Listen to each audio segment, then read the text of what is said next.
Good morning. আমার মা আর আমি আজকে আমাদের হাঁটতে হচ্ছে। আমাদের খুব ভাগ্য খারাপ, কেন আজকে রাখি পূর্ণিমা।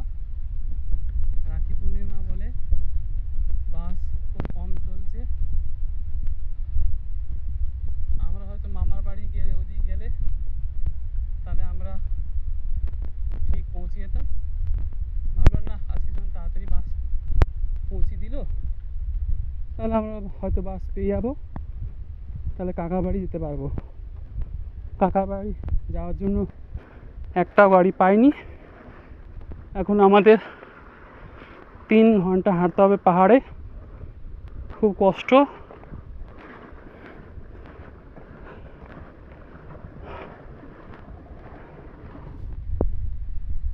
আর রাস্তাও খুব খারাপ, দেখতে পাচ্ছেন জলের আওয়াজ।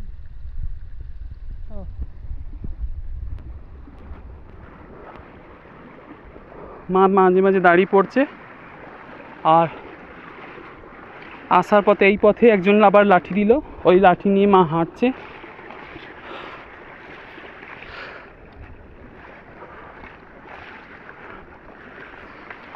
আর ওদেরও নাম্বার নেই যে আমি ওদের কল করে ডাকবো।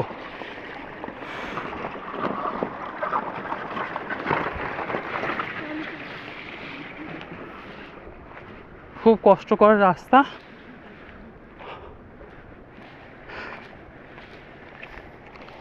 সবে এত নিচে থেকে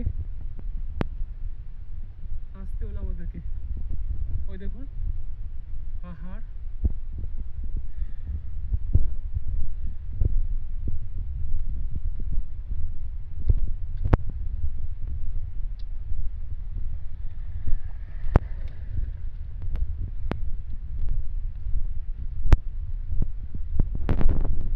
একদম দূরে একদম ঝর্ণা জল পড়ছে উপর থেকে। তাও আমি জুম করে দেখাচ্ছি একবার। দেখতে পাচ্ছেন হয়তো ওটা ঝর্ণা। এরকম একটা পাহাড়, একটা আকৃতি হয়েছে এতটুকু না মা, পাহাড়ে একটা আকৃতি হয়েছে, মনে হচ্ছে মহিষের মতন। ভালো করে দেখুন। আর ওই পাশে মনে হচ্ছে ঘোড়া। আর এই পাহাড়ের পিছনে হচ্ছে দেখা যেত, কিন্তু মেঘ আছে বলে দেখাচ্ছে না, হিমালয় পর্বত।